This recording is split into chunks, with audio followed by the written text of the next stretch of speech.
The first thing I noticed was not my wife's tears. It was the silence. For 43 years, whenever I came home from work, Eleanor met me at the front door. Sometimes she was holding a dish towel, sometimes a cup of coffee. Sometimes she simply smiled and asked, "Long day?" That smile had carried me through layoffs over time, raising a child and burying both of our parents. But that Tuesday evening, the front door was unlocked. The television was loud, and nobody came to greet me. My name is Walter Jennings. I am 69 years old, and for 38 years, I worked maintenance for the city of Lexington, Kentucky. I fixed broken water lines in winter, patched school roofs in July heat, and rarely missed a day unless a doctor ordered me to stay home. I believed in three things: work, marriage, family. That evening, all three were about to collide. I walked into the living room carrying my metal lunchbox. My son Derek sat on the couch laughing. His wife Melissa was scrolling through her phone beside him. Pizza boxes covered my coffee table. My late father's recliner had been pushed against the wall to make room for the sectional Melissa ordered without asking. Neither of them stood. Then I saw Eleanor. She was sitting alone at the dining table. Her hands were folded tightly in her lap. Her eyes were red. She wiped them the moment she saw me. "Hi," she whispered. I crossed the room and kissed her forehead. "What happened?" She looked toward Derek, then Melissa, then back at me. "Please," she whispered, "don't ask." Those three words frightened me more than shouting would have. Eleanor had never been afraid to tell me the truth. Derek stood quickly. "Dad, Mom's just emotional." Melissa gave a small laugh. "She gets upset over little things." "Little things?" I looked back at my wife. Her hands were trembling. Not enough for a stranger to notice.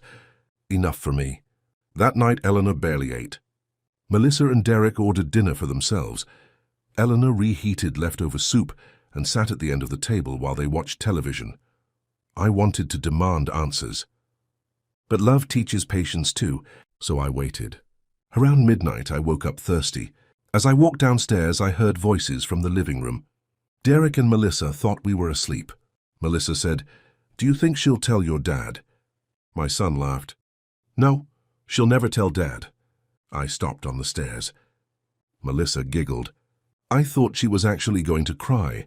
"Oh, she did," Derek said, "but Mom would never ruin the family." Then Melissa said, "Oh, good." I stood in the darkness until their laughter stopped. When I returned to bed, Eleanor was awake. I took her hand. She squeezed mine. Neither of us spoke. The next morning, I left for work at the usual time.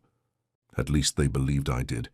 Instead, I parked 3 streets away and walked home through the alley. The garage door was partly open. As I stepped inside, I heard Melissa talking in the kitchen. "I can't believe she apologized." Derek laughed. "I told you, she thinks everything is her fault." Then his voice became colder. "As long as Dad doesn't know, we're fine." I stepped into the kitchen. Neither saw me at first. Melissa was drinking coffee. Derek was staring at his phone. Finally, Melissa looked up. Her face emptied. "Walter?" Derek spun around. "I thought you were at work." "I forgot something." They both waited. I looked at my son. "What did you do to my wife?" Silence. Derek rubbed the back of his neck. He had done that since childhood whenever he lied. "It wasn't a big deal." "What wasn't?" Melissa folded her arms. "We were trying to help Eleanor become more independent." I looked around the kitchen. Eleanor's favorite coffee mug was missing. The little radio she used every morning was gone. Half her baking supplies had disappeared. Then I saw a notebook on the counter. On the first page, Melissa had written, "House rules, breakfast 7 to 7:20, laundry Tuesday and Friday, kitchen closed after 8 p.m., living room reserved after 6 p.m., personal visitors require approval." At the bottom was another line. "Failure to follow these rules creates unnecessary stress for the household." I held up the notebook. "You wrote this?" Melissa's chin lifted. "We all agreed structure would help." I turned toward Derek. "You agreed?" He looked at the floor. "Mom needs boundaries." Boundaries. The woman who raised him. The woman who sold her wedding bracelet one Christmas so he could get braces. The woman who worked night shifts at a bakery when his college books cost more than we expected. Now she needed permission to make coffee in her own kitchen. Tell me honestly, If your adult child treated your spouse this way, would you throw them out immediately? Comment out today if one act of humiliation would be enough. Comment hear everything if you would first uncover the full truth. I chose to hear everything. I put the notebook back on the counter. Then I smiled. All right, I said. Derek relaxed. Melissa did too. They thought silence meant surrender. That was their mistake. I drove to work, called my supervisor, and used the first personal day I had taken in almost 4 years. Then I called Eleanor's sister, Ruth. Has Eleanor said anything to you? Ruth went quiet. Finally, she said, she made me promise not to tell. My grip tightened around the phone. Tell me now. Over the next 20 minutes, I learned what had been happening while I worked. Melissa had started calling Eleanor forgetful. She moved Eleanor's belongings into the garage. She told guests Eleanor was declining. She made her ask before using the washing machine because Melissa said she wasted water. And the previous afternoon she had accused Eleanor of stealing money from her purse. $20. Eleanor denied it. Derek searched his mother's handbag anyway. The money was later found under Melissa's car seat. But instead of apologizing, Melissa told Eleanor she had probably placed it there and forgotten. Then Derek laughed. That was why my wife had been crying. Not because of $20, because her own son searched her handbag like she was a thief. I went home early. Eleanor was alone in the bedroom folding clothes. I closed the door and placed the house rules notebook on the bed.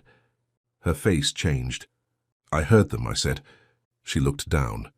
I didn't want you fighting with Derek. Why didn't you tell me? Her voice broke. Because he's our son. I sat beside her. He stopped acting like one. Then she told me the rest. Derek and Melissa had moved into our house 6 months earlier, after his contracting business failed. They claimed it was temporary. I paid their car insurance, covered 2 loan payments, bought groceries, helped them avoid bankruptcy. And while I worked, they slowly took control of our home. Eleanor tolerated it because she believed Derek was ashamed and hurting. But mercy had become permission. That afternoon I called our attorney, Miriam Cole. She had prepared our estate documents 12 years earlier. When I explained what had happened, she said, Walter, do you still have the occupancy agreement Derek signed? I had forgotten about it. When they moved in, Miriam insisted they sign a temporary residency agreement. Derek laughed at the time. Dad, you really think you need paperwork with your own son? Apparently I did. The agreement stated that their right to stay could be terminated immediately for harassment, intimidation, financial exploitation, or interference with our use of the home. But Miriam found something worse. Derek had used our address to apply for another business loan. On the application, he listed himself as a partial owner of the house. He had even estimated its value. My son was not just disrespecting us. He was trying to borrow against a home he did not own. Now I want to ask you another question. Was Derek worse than Melissa because he was my son and knew better? Comment Derek if betrayal by your own child is the greater wound. Comment Melissa if the person creating the cruelty carries the most blame. The next morning, everything changed. At 7:30, 2 certified envelopes sat on the kitchen table, one for Derek, one for Melissa. Beside them was the house rules notebook. They came downstairs together. Melissa opened her envelope first. Her face tightened. What is this? A notice to vacate, I said. Derek tore open his. You're throwing us out? I'm ending your permission to stay. Dad, this is our home too. No, Eleanor said from behind me. Her voice was quiet, but steady. This was never your home to control. Melissa turned toward her. You're doing this because of yesterday. Eleanor looked directly at her. No, yesterday only proved what you had already become. Then the doorbell rang. Miriam entered with a representative from the bank. Derek's face went pale. The bank representative placed a folder on the table. Mr. Jennings, we need clarification regarding a loan application listing this property as security. Melissa stared at Derek. What loan? He said nothing. That silence destroyed the last of their unity. Melissa began asking questions. How much? Why had he hidden it? What had he signed? Derek tried to blame the business. Then me. Then stress. But every excuse sounded smaller than the one before it. I looked at my son. You searched your mother's handbag over $20 while trying to use her house for a loan. The room went silent. Eleanor stepped forward. Derek could not meet her eyes. She said, I would have given you $20. His face collapsed. That was the sentence that broke him. Not the eviction, not the bank, not the loan. The realization that the woman he humiliated would still have helped him if he had only asked. They moved out within 10 days.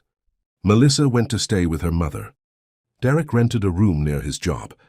The bank rejected the loan and opened a fraud review, but because I confirmed no money had been released, the matter ended with warnings, fees, and a permanent record that would follow his business applications. I did not rescue him. For the first time in his life, I let the full weight remain where it belonged.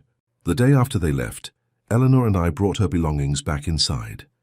Her radio returned to the kitchen. Her baking supplies went back into the pantry. My father's recliner returned beside the window. Then Eleanor tore the house rules page into small pieces and dropped them into the trash. She looked at me and smiled. A real smile. The first one I had seen in weeks. Derek came back 3 months later. Alone, he stood on the porch holding Eleanor's coffee mug. He had found it in one of Melissa's boxes. I'm sorry, he said. I waited. This time he did not apologize generally. He named everything. Searching her handbag, laughing, staying quiet while Melissa insulted her, lying on the loan application, treating our love like access instead of a gift. Eleanor listened through the screen door. Then she said, An apology opens the door. It does not erase what happened inside. He nodded. I understand. We did not invite him in that day, but he came back the next Sunday. Then the Sunday after that, he started paying back what he owed, slowly. No excuses. No promises about inheritance, just actions. I still work 3 days a week, though retirement is finally close. And every evening when I come home, Eleanor meets me at the door again, sometimes with a dish towel, sometimes with coffee, sometimes with nothing but that smile. My son believed she would never tell me. He was right about one thing. She did not. I heard him say it himself. And sometimes the truth does not need to be confessed.